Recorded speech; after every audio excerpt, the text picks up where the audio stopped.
Subscribe কৰক মোৰ YouTube channel আৰু লগতে বেল আইকন ক্লিক কৰি অল নটিফিকেশ্যন অন কৰি ৰাখক সকলোৰে আগত ভিডিঅ'ৰ নটিফিকেশ্যন পাই থাকিবলৈ। হেল্ল' ফ্ৰেণ্ডছ, স্বাগতম জনাইছোঁ এডুকেশ্যন ফৰ অনলাইন চেনেললৈ।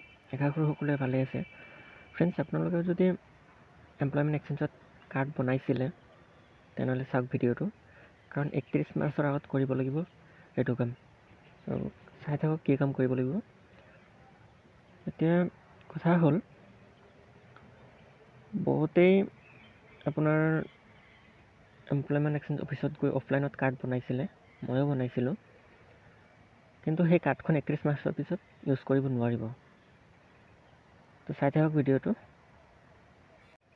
হয়, সেইখন 31 মাৰ্চৰ পিছত ইউজ কৰিব নোৱাৰিব। সেইখন ৰেজিষ্ট্ৰেশ্যন কৰিব লাগিব, বা যিসকলে এতিয়ালৈকে কৰা নাই সেইসকলে ৰেজিষ্ট্ৰেশ্যন কৰিব লাগিব। তো চাই থাকক ভিডিঅ'টো। প্ৰথমতে আপোনালোকে গুগলত আহিব। গুগলত আহি ইয়াতে টাইপ কৰিব employment.assam.gov.in বুলি টাইপ কৰিব আৰু অ'কেত ক্লিক কৰিব। পেজটো আপোনালোকে এনেকৈ খোল খাব। মই লেপটপত কৰিছোঁ, আপোনালোকে নিজৰ মোবাইলতো কৰিব পাৰে। লেপটপত হ'লে অলপ সুবিধা হয় কৰিবলৈ, সেইকাৰণে মই লেপটপত কৰিছোঁ। তো প্ৰথমতে ইয়াতে চাওক ৰেজিষ্ট্ৰেশ্যন আছে, তাৰপিছত ৰিনিউৱেল আৰু ৰেজিষ্ট্ৰেশ্যন। তো কোনোবাই যদি অনলাইন কৰা নাই, কাৰ্ড নাই, সেইসকলে ৰেজিষ্ট্ৰেশ্যন কৰিব লাগিব। আৰু যাৰ ৰিনিউৰ এটা তাৰিখ থাকে তাতে, যে ইমান তাৰিখে ৰিনিউ কৰিব লাগিব, তাতে ৰিনিউ কৰিব লাগিব। আৰু ৰেজিষ্ট্ৰেশ্যন, যদি আপোনাৰ কাৰ্ডখন এক্সপায়াৰ হোৱা নাই বা 2023 আছে বা 22 ডিচেম্বৰত আছে, তেনেকুৱা হ'লে আপোনালোকে ৰেজিষ্ট্ৰেশ্যন কৰিব লাগিব। তো আজি মই ৰেজিষ্ট্ৰেশ্যন কৰি দেখুৱাম। আৰু যদি ৰেজিষ্ট্ৰেশ্যনৰ ভিডিঅ' লাগে তেনেহ'লে মোক কমেণ্ট কৰিব, মই নিশ্চয় বনাম। আৰু ইতিমধ্যে স্বাস্থ্য বিভাগৰ অনলাইনসমূহ হৈ আছে, ডিছক্ৰিপশ্যনত লিংক পাই যাব স্বাস্থ্য বিভাগৰ অনলাইনৰ ভিডিঅ' চাই ল'ব। তো চাওক, এইখন হৈছে মোৰ কাৰ্ডখন, আৰু মই এই কাৰ্ডখন বনাইছিলোঁ আপোনাৰ 10/8/2021, অৰ্থাৎ 2021 চনৰ ছেপ্টেম্বৰৰ 10 তাৰিখে। আৰু মোৰ এইটো কাৰ্ডৰ আপোনালোকৰ এক্সপাইৰী আছিলে 8/2024, অৰ্থাৎ 2024 চনৰ আকৌ আগষ্ট মাহত। কিন্তু মই এই কাৰ্ডখন ৰিনিউ কৰিব লাগিব। তো এই নটিফিকেশ্যনটো যাওক জাননী। ইয়াৰ দ্বাৰা ৰাইজক যথাৰ্থে জনোৱা হয় যে অসম চৰকাৰৰ অনুসূচনা ইমান টাং 19 জুলাই 2021 অনুসৰি যোৱা ইংৰাজী 27 ছেপ্টেম্বৰ 2021 তাৰিখৰ পৰা অসমৰ সমূহ বিনিময় কেন্দ্ৰত নাম পঞ্জীয়ন বা পুনৰ পঞ্জীয়নৰ প্ৰচলিত ব্যৱস্থা অফলাইন বন্ধ কৰি আধাৰ সম্বন্ধিত অনলাইন আধাৰ বেছ অনলাইন www.employment.assam.gov.in যোগে নাম পঞ্জীয়ন বা পুনৰ পঞ্জীয়ন আৰম্ভ কৰা হৈছে। ইংৰাজী 19 জুলাই 2021 তাৰিখৰ উল্লেখিত অধিসূচনা অনুসৰি ইংৰাজী 27 ছেপ্টেম্বৰ 2021 তাৰিখৰ আগলৈকে অসমৰ নিয়োগ বিনিময় কেন্দ্ৰসমূহত পঞ্জীভূত হৈ থকা প্ৰাৰ্থীসকলৰ পঞ্জীয়ন নম্বৰৰ বৈধতা অহা 31 মাৰ্চ 2022 তাৰিখলৈকে বাহাল থাকিব। তো সেয়েহে অসমৰ বিনিময় কেন্দ্ৰসমূহত ইংৰাজী 27 ছেপ্টেম্বৰ 2021 তাৰিখৰ আগতে পঞ্জীয়ন কৰা সমূহ প্ৰাৰ্থীক আগন্তুক 31 মাৰ্চ 2022 তাৰিখৰ ভিতৰত অনলাইন পৰ্টেল যোগে নিজ নাম পুনৰ পঞ্জীয়ন কৰিবলৈ অনুৰোধ জনোৱা হ'ল। তো চাওক, এতিয়া 27 ছেপ্টেম্বৰ 2021, মানে 27 ছেপ্টেম্বৰৰ আগৰ যিখিনি মানুহে অফলাইন যোগে কৰিছিলে সেইসকল লোকে আকৌ পুনৰ ৰেজিষ্ট্ৰেশ্যন কৰিব লাগিব, আৰু যিসকলৰ নাই সেইসকলে ৰেজিষ্ট্ৰেশ্যনটো কৰিব লাগিব। আৰু শেষ তাৰিখ হৈছে আপোনাৰ শেষ সময়সীমা 31 মাৰ্চ। তো মোৰতো আপোনাৰ দেখিবলৈ পাইছে 10 আগষ্টত কৰিছিলোঁ আৰু 27 ছেপ্টেম্বৰ। তো এমাহৰ কাৰণে মই আকৌ ৰেজিষ্ট্ৰেশ্যন কৰিব লাগিব। তো নটিফিকেশ্যনটো দেখিলে আপোনালোকে জাননী এইটো। তো বলক এতিয়া ভিডিঅ'লৈ। তো নতুনকৈ আহিলে ছাবস্ক্ৰাইব কৰিব চেনেলটো, নতুন ভিডিঅ' পাই থাকিবলৈ। আৰু ৰেজিষ্ট্ৰেশ্যন কৰিবলৈ যদি ভিডিঅ' লাগে কমেণ্ট কৰি নিশ্চয় জনাব, মই বনাম। ভিডিঅ'টো ভাল লাগিলে লাইক কৰিব, কমেণ্ট কৰিব, শ্বেয়াৰ কৰিবলৈ নাপাহৰিব। তো এতিয়া আপোনালোকে ৰেজিষ্ট্ৰেশ্যনত ক্লিক কৰিব। তাৰপিছত তেনেকৈ you will now portal to the ARTPS portal. তো এটা নতুন পৰ্টেলত লৈ যাব আপোনালোকক। তো এনেকৈ আহিব পেজটো। তো এনেকৈ খোল খাব ৰাইট টু পাব্লিক ছাৰ্ভিচেছ, আৰু ইয়াতে আছে চাওক apply with Aadhaar, recommended apply without Aadhaar আৰু ৰেজিষ্টাৰ। তো আধাৰ কাৰ্ডেৰে কৰিলে আপোনালোকে আধাৰ কাৰ্ডেৰে ইয়াতে ক্লিক কৰিব লাগিব, যিহেতু মই আধাৰ কাৰ্ডেৰে কৰিম। আৰু আধাৰ কাৰ্ড নথকাসকলেতো কৰিব লাগিব। সেইসকল লোকে উইদাউট আধাৰত ক্লিক কৰি ছেম প্ৰচেছত ক্লিক কৰিব লাগিব। কিন্তু ডকুমেণ্টছখিনি অফিচত জমা দিব লাগিব। তো প্ৰথমতে আপোনাৰ লগইন বা ৰেজিষ্টাৰ ওপৰতো আছে বা এইফালে আপোনালোকে ইয়াতেও দেখিবলৈ গৈছে, ইয়াতে লগইন বা ৰেজিষ্টাৰটো ক্লিক কৰিব। তো অলপ ৱেইট কৰিব, এনেকৈ আহিব পেজটো। তো যদি আপোনালোকে ID আৰু পাছৱৰ্ড বিচাৰিছে, তো যিহেতু ID আৰু পাছৱৰ্ড নাই, আমি প্ৰথম আহিছোঁ, তো প্ৰথমতে ৰেজিষ্টাৰ হেৰিত ক্লিক কৰিব। ৰেজিষ্টাৰ হেৰিত ক্লিক কৰাৰ লগে লগে এনেকৈ আহিব। তো এনেকৈ আহিব আপোনাৰ প্ৰথমতে ফুল নেম দিবলৈ কৈছে, তাৰপিছত ইমেইল ID আৰু মোবাইল নম্বৰ।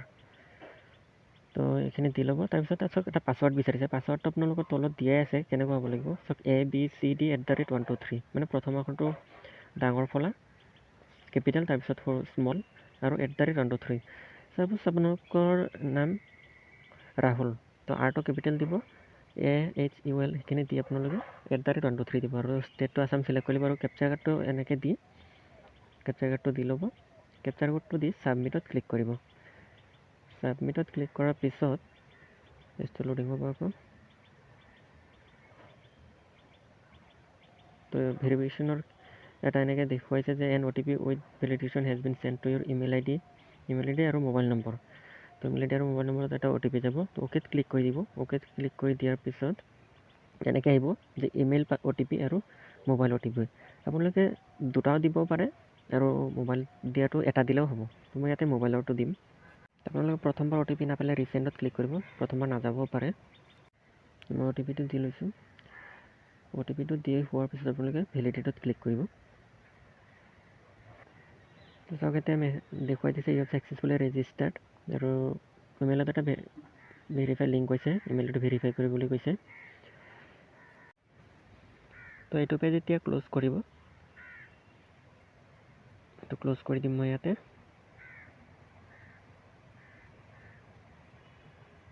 ক্ল'জ কৰি আকৌ প্লিজ লগইন বা ৰেজিষ্টাৰ, য'ত আপোনালোকে ৰেজিষ্টাৰ কৰিছিলোঁ তাত আকৌ আহিব আৰু লগইন আইডিত আপোনালোকে মোবাইল নম্বৰটো দিব।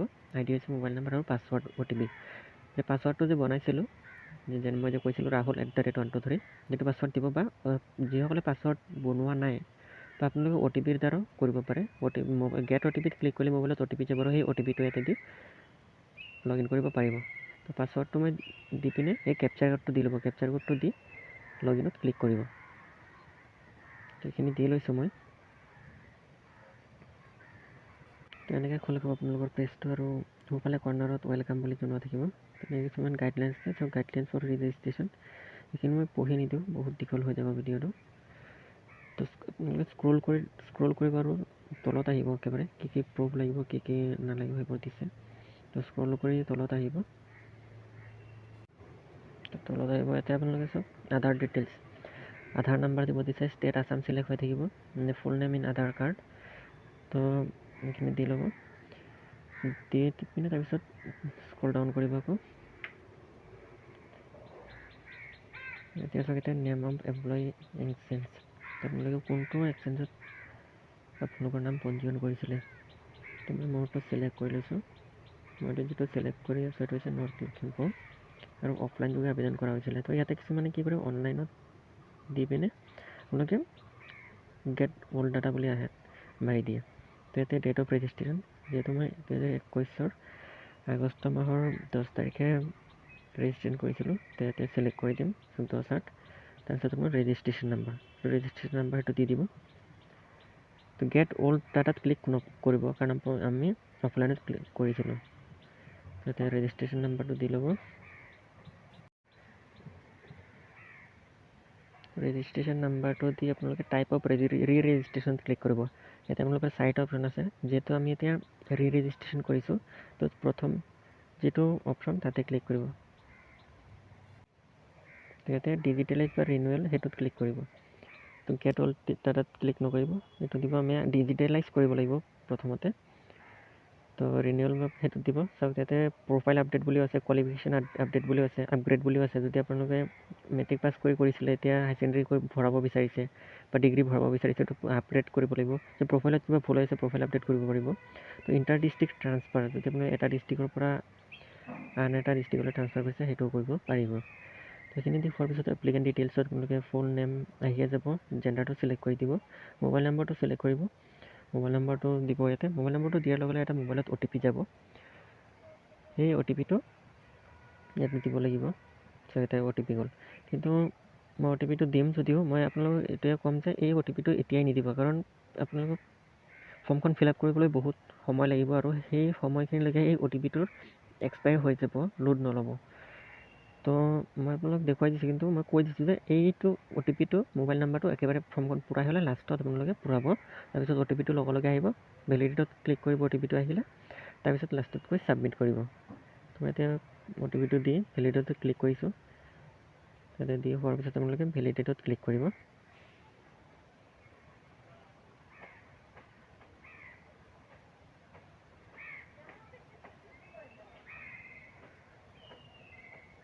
এতিয়া চব ভেৰিফাইড বুলি আহিছে, অ'কে বুলি ক্লিক কৰিব। তো এইখিনি হৈ গ'ল। তো ইমেইল আইডিটো দি দিব, ইফালে চাওক ইমেইল আইডি বিচাৰিছে।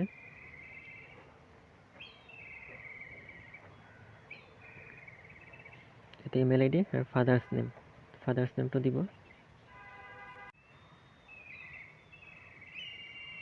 এনেকৈ দি ল'ব। দি হোৱাৰ পিছত আপোনালোকে জেণ্ডাৰটো ফিমেল কৰিব, পাছপোৰ্ট ফটো, ফাদাৰ্ছ নেম এইখিনি হৈয়ে থাকিব। পাছপোৰ্ট ফটো এটা দি দিব। পাছপোৰ্ট চাইজ JPG ফৰ্মেটত হ'লে হ'ব বা JPEG হ'লেও হ'ব। ফটোখন দি দিলোঁ। এতিয়া ডেট অফ বাৰ্থটো ক্লিক কৰিব, ডেট অফ বাৰ্থটো দি ল'ব এনেকৈ। তাৰপিছত আপোনালোকৰ হাজবেণ্ড নাম, মাদাৰ্ছ নেম বিচাৰিছে, যিহেতু বিয়া হোৱা হ'লে আপোনালোকে হাজবেণ্ড নেম দিব। মাদাৰ্ছ নেমটো দি দিছোঁ মই। তো মাদাৰ্ছ নেম দি দিব। তাৰপিছত ৱেডাৰ এক্স ছাৰ্ভিচমেন, ঘৰতে চাকৰি কৰিছিলে নেকি, যিহেতু চাকৰি নাই কৰা ন' বুলি দিম। আৰু জেণ্ডাৰটো চিলেক্ট কৰিব, ৰিলিজিয়ন চিলেক্ট কৰিব, মেৰিটেল ষ্টেটাছ চিলেক্ট কৰিব, ছিংগল হয় নে বিবাহিত হয় নে কি হয়। তাৰপিছত কণ্টেক্ট নাম্বাৰত আপোনাৰ নাম্বাৰ আহি যাব, ইমেইল আইডিত ইমেইলো আহি যাব। অকুপেশ্যন থাকিব, অকুপেশ্যনত আপোনালোকে কি হয় চিলেক্ট কৰি ল'ব। তাৰপিছত অকুপেশ্যনত চাইছোঁ মই,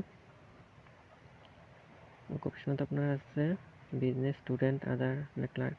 ষ্টুডেণ্ট হয় যিহেতু ইউনিক আইডেণ্টিফিকেশ্যন টাইপ, তো আপোনালোকে ক্লিক কৰিব। ড্ৰাইভিং লাইচেঞ্চ, পাছপোৰ্ট আৰু ভোটাৰ আইডেণ্টিটি কাৰ্ড আছে, মই ভোটাৰ কাৰ্ডটো চিলেক্ট কৰিম। আৰু সেই ভোটাৰ কাৰ্ডৰ নাম্বাৰটো আপোনালোকে ইয়াতে দিব পাৰিব, ইউনিক আইডেণ্টিফিকেশ্যন নাম্বাৰ।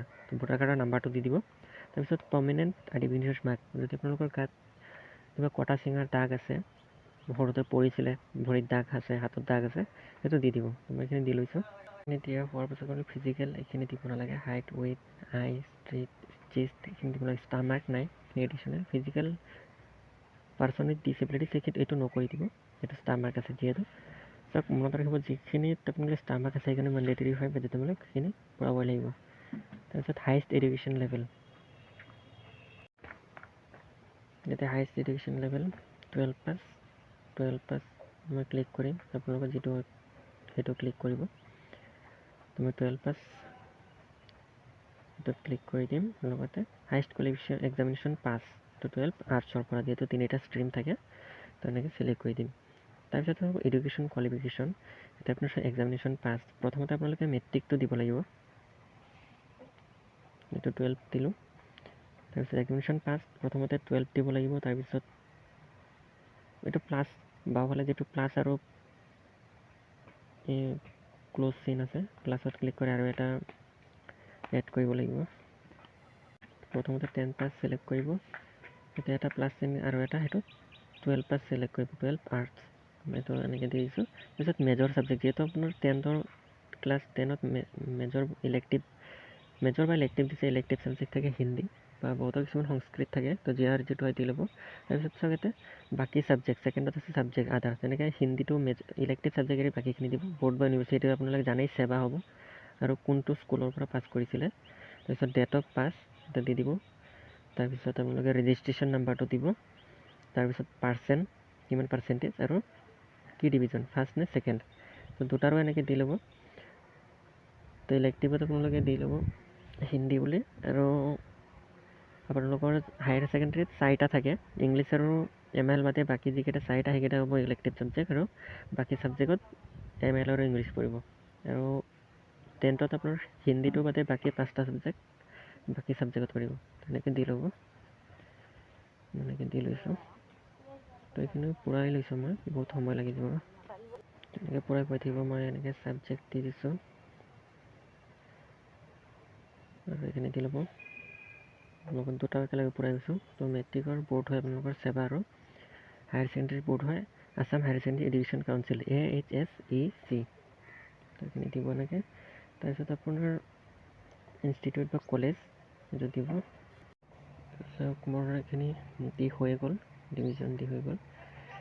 তো গোটেইখিনি হৈ যোৱাৰ পিছত আপোনালোকে হৈ গ'ল। তো এটা হৈছে আধাৰ কোৱালিফিকেশ্যন ট্ৰেইনিং বা কৰ্চেছ, যিহেতু মোৰ এতিয়া নাই আধাৰ কোৱালিফিকেশ্যন ট্ৰেইনিং বা আপোনাৰ কম্পিউটাৰ চাৰ্টিফিকেট দিব পাৰে ইয়াতে, বা স্কিল কোৱালিফিকেশ্যন যদি ITI তেনেকুৱা, বা তাৰপিছত ৱৰ্ক এক্সপিৰিয়েঞ্চ বিচাৰিছে। ৱৰ্ক এক্সপিৰিয়েঞ্চ যিহেতু নাই, fresher student.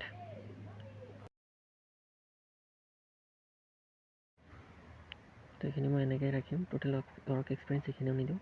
Permanent address, permanent এড্ৰেছত আপোনালোকে এইখিনি দিব লাগিব। নেম অফ হাউচ বা এপাৰ্টমেণ্ট এইখিনি ষ্টাৰ মাৰ্ক থকাবোৰক দিব। মই এনেই হাউচ নাম্বাৰটো দি দিছোঁ, আৰু বাকী ষ্টাৰ মাৰ্কছক ভিলেজ বা city, post office, police station, pin, district, চাব ডিষ্ট্ৰিক্ট, ৰেভিনিউ চাৰ্কেল, তাৰপিছত ৰেচিডেণ্ট, উৰ্বান নে ৰুৰেল, আৰু লেণ্ডমাৰ্ক।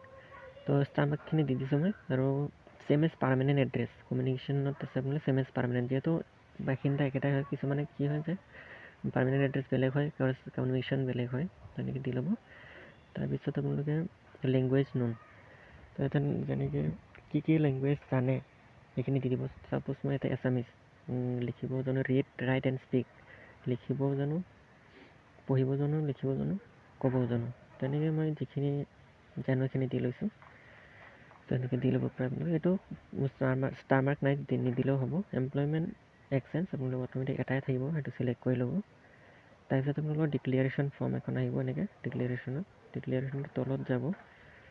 তলত যোৱাৰ পিছত আপোনালোকে চাওক ডিক্লেৰেশ্যন আই এগ্ৰী, সেইটোত আপোনালোকে ক্লিক কৰিব, আৰু চুজ ফাইলত ছিগনেচাৰ ছিগনেচাৰটোত আপোনালোকে ছিগনেচাৰটো চিলেক্ট কৰি ল'ব। তো এইখিনি ছিগনেচাৰটো আহি যাব, আৰু এতিয়া কেপচাৰ কাৰ্ডটো দি ল'ব। পাৰিলে এবাৰ এতিয়া ৰিফ্ৰেছ কৰি ল'ব, কাৰণ বহুত সময় হৈ যায়।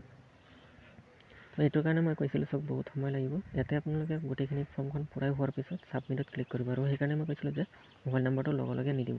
আৰু এতিয়া কাৰেণ্ট এমপ্লয়মেণ্ট, ইয়াত ওপৰতে মই এইটো ৰৈ গৈছিলে কাৰেণ্ট এমপ্লয়মেণ্ট ষ্টেটাছ, যিটো আনএমপ্লয় হয়, ষ্টুডেণ্ট হৈ থাকিলে আনএমপ্লয়। তাৰপিছত আপোনালোকে ছাবমিটত ক্লিক কৰিব। তো ছাবমিটত ক্লিক কৰি দিয়াৰ লগে লগে আধাৰ number validation please try after চাম টাইম। তো এইটো প্ৰব্লেম আপোনালোকে ফেচ হ'লে আপোনালোকে জনাব নিশ্চয়, মই এইটোৰ ওপৰত ভিডিঅ' বনাম। তো মই আকৌ দি পিনে এইখিনি ছাবমিট কৰি লৈছোঁ। ছাবমিট কৰাৰ পিছত আপোনালোকে এটা OTP যাব মোবাইলত, সেই OTPটো দিব লাগিব। তাৰপিছত তেনেকৈ খোল খাব পেজটো দেখুৱাই আছোঁ। আধাৰ নাম্বাৰটো এটা OTP যাব, সেইটোও লাগিব। তো OTP দিয়াৰ পিছত এনেকৈ খোল খাব। আপোনালোক প্ৰথমতে মোবাইলত OTP যাব, মোবাইলৰ OTP, তাৰপিছত আপোনাৰ আধাৰ কাৰ্ড বেছত OTP এটা যাব, আধাৰ কাৰ্ড লিংক হৈ থকাটো। তেনেকৈ আপোনালোকৰ সকলোখিনি আহি যাব। আধাৰ ভেৰিফাইড আছাম নেম, তাৰপিছত আপোনাৰ নিউ ৰেজিষ্ট্ৰেশ্যন নাম্বাৰ, যিটো এতিয়া বৰ্তমান ৰেজিষ্ট্ৰেশ্যন নাম্বাৰ, সেইটো পাব। তাৰপিছত name of employment exchange, already registered offline আছিলে, যিহেতু ডেট অফ ৰেজিষ্ট্ৰেশ্যন এইখিনি আহিছে, ৰেজিষ্ট্ৰেশ্যন আগৰ নাম্বাৰ, টাইপ অফ ৰেজিষ্ট্ৰেশ্যন এইখিনি আহিব, এপ্লিকেশ্যন নেম আহিব, gender, mobile number, email ID, father's name, তাৰপিছত আপোনাৰ ফটো, দেউতাৰ নাম, date of birth, mother's name, ex servicemen, এইখিনি যিখিনি আপোনালোকে পূৰালে সেইখিনি আহিব। তাৰপিছত কোৱালিফিকেশ্যন আহিব ইয়াতে, যিহেতু মই 10 পাছ 12 পাছ দুটা দিছিলোঁ, সেইখিনিও আহিছে, সেইখিনি দি দিব। তাৰপিছত আপোনালোকৰ তলত থাকিব কাৰেণ্ট ডেট, মানে এপ্লাই কৰা ডেট, আৰু ৰেজিষ্ট্ৰেশ্যন নাম্বাৰ। তাতে ৰেজিষ্ট্ৰেশ্যন নাম্বাৰ থাকিব, আৰু প্ৰিভিয়াছ কোৱালিফিকেশ্যন ইয়াতে দিয়া আছে, যিহেতু 12 আৰ্টছ, যিহেতু 12 পাছ, সেইটো কাৰণে তেনেকৈ আহিছে। তেনেকৈ আপোনালোকে এবাৰ চাই ল'ব। এইটো হৈছে ৰেজিষ্ট্ৰেশ্যন নাম্বাৰ, কোৱালিফিকেশ্যন। তাৰপিছত টোটেল আপোনাৰ ৱৰ্ক এক্সপিৰিয়েঞ্চ এইটো নাই, যিহেতু আনএমপ্লয়ড। প্ৰেজেণ্ট এড্ৰেছ আহিছে, তাৰপিছত মই লেংগুৱেজ যিখিনি লেংগুৱেজ দিছিলোঁ, এমপ্লয়মেণ্ট এক্সচেঞ্জ, তাৰ তলতে আপোনালোকে দেখিবলৈ পাব ৰিনিউৱেল ডেট। তো এইখিনি হোৱাৰ পিছত আপোনালোকে এতিয়া এইখিনি সকলো ঠিকে থাকিলে আপোনালোকে কি কৰিব, এটাচ এনেক্সাৰ এইটোত ক্লিক কৰিব। এইটোত ক্লিক কৰাৰ লগে লগে আপোনালোকে এনেকৈ আহিব, লোডিং হৈ আছে পেজটো, এনেকৈ আহিব। তো এটাচ ইনক্ল'জাৰ, তো ইয়াতে আপোনালোকে এক্সিটিং ৰেজিষ্ট্ৰেশ্যন কাৰ্ড, তো যিখন আগতে আপোনালোকে অফলাইনত পাইছিলে সেই কাৰ্ডখন ইয়াতে আপলোড কৰিব। আপোনালোকে JPG বা JPG PDF ফৰ্মেট যিকোনো এটাত আপোনালোকে আপলোড কৰিলেই হ'ব। তো মানে এইটো আপলোড কৰি দিছোঁ মই। তো এইটো মই আপলোড কৰি দিলোঁ, হৈ গ'ল এমপ্লয়মেণ্ট এক্সচেঞ্জ। তাৰপিছত মানে প্ৰুফ অফ ৰেচিডেণ্ট। তো এইটো আপোনালোকে ৰেচিডেণ্ট হিচাপে চাৰ্টিফিকেট ইলেক্ট্ৰল এপিক, যিটো আপোনাৰ ভোটাৰ নাম্বাৰ দিছিলে ভোটাৰ কাৰ্ডটো দি দিব। তো মই ভোটাৰ কাৰ্ডটো এটা চিলেক্ট কৰি দিলোঁ। তাৰপিছত আপোনাৰ এডুকেশ্যন কোৱালিফিকেশ্যন, এইটোত আপোনালোকে কি কৰিব, এটা PDF ফাইল বনাই ল'ব, যেনেকৈ ক্লাছ 10 আৰু 12ৰ মেট্ৰিক, হায়াৰ ছেকেণ্ডেৰী যিখিনি পাছ চাৰ্টিফিকেট, মাৰ্কশ্বিট এইখিনি একেলগ কৰি ল'ব। তাৰপিছত আপোনাৰ প্ৰয়োজনীয় এমপ্লয়মেণ্ট এক্সচেঞ্জ যিটো চাৰ্টিফিকেট, সেইটো নালাগে। এজ প্ৰুফ এইটো ষ্টাৰ মাৰ্ক আছে, আপোনালোকে এডমিট দিব পাৰে, তো এডমিটটো দি দিব। মই এডমিটটো দি দিছোঁ। তাৰপিছত আপোনালোকে আধাৰ কাৰ্ড, এইটো ষ্টাৰ মাৰ্ক নাই, দিলেও দিব পাৰে, নিদিলে মানে। তাৰপিছত আপোনালোকে caste certificate, copy of caste certificate, এতিয়া কাষ্ট চাৰ্টিফিকেটটো দিব, EWS পেলাই EWS দিব পাৰে, তো এইটো দি দিছোঁ মই। তাৰপিছত এনি আদাৰ ডকুমেণ্ট, যিখিনি আপোনালোকৰ যদি কম্পিউটাৰ আছিলে, কিবা আছিলে, সেইখিনি যদি পূৰাই অট'মেটিক এটা আহি যাব। তো ইয়াতে সেইখিনি দিয়াৰ পিছত আপোনালোকে ছেভ এণ্ড এক্সিটত ক্লিক কৰিব। ছেভ এণ্ড এক্সিটত ক্লিক কৰাৰ পিছত আকৌ লোডিং হ'ব পেজটো, অকণমান ৱেইট কৰিব।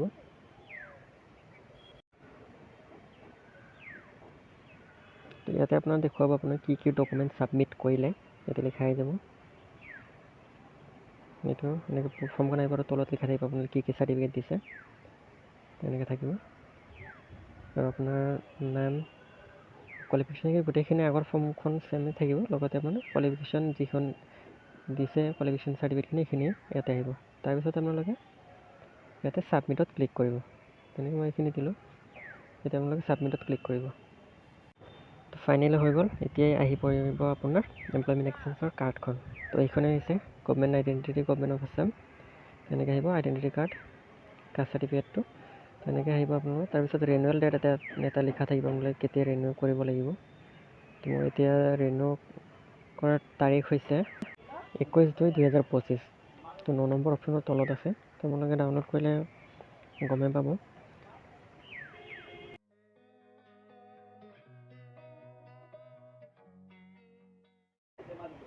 তো মই প্ৰিণ্টত ক্লিক কৰিছোঁ। প্ৰিণ্টত ক্লিক কৰাৰ পিছত আপোনালোকৰ ডাইৰেক্ট প্ৰিণ্ট কৰিব পাৰিব। যিহেতু মোৰ প্ৰিণ্ট আউট নাই, সেইকাৰণে এতিয়া PDF হিচাপে ছেভ হ'ব ফাইলটো। আৰু আপোনালোকে এক্সপৰ্টটো PDF কৰিলে অট'মেটিক ডাউনলোড হৈ যাব। তাৰপিছত বাওঁফালে তলত অট'মেটিক ডাউনলোড হৈ গৈছে। তো ডাউনলোড হোৱাৰ পিছত আকৌ আপোনালোকে খুলি চাব পাৰিব। তো এইখিনি আছিলে ভিডিঅ'টো। যদিও আপোনালোকে বনোৱা নাই তেনেহ'লে বনাওক এনেকৈ। আৰু ভিডিঅ'টো ভাল লাগিলে লাইক কৰিব, কমেণ্ট কৰিব, শ্বেয়াৰ কৰিব বন্ধুবৰ্গৰ সৈতে, আৰু চেনেলটো ছাবস্ক্ৰাইব কৰিবলৈ নাপাহৰিব। তো আজিলৈ ইমানেই, ধন্যবাদ। মই নেক্সট এটা ভিডিঅ'ত কেনেকৈ ৰেজিষ্ট্ৰেশ্যন কৰে সেইটো ভিডিঅ' বনাম, যদি আপোনালোকে কমেণ্ট কৰি জনায়। স্বাস্থ্য বিভাগৰ ওপৰত ভিডিঅ' দিয়া আছে, অনলাইন এপ্লাই হৈ আছে, তাৰ যদি চোৱা নাই তেনেহ'লে চাওক, ইয়াতে ক্লিক কৰি ভিডিঅ' আছে, ধুনীয়াকৈ চাই পিনে স্বাস্থ্য বিভাগত এপ্লাই কৰিব পাৰিব, যিহেতু 28 তাৰিখে লাষ্ট ডেট। তো আজিলৈ বাই।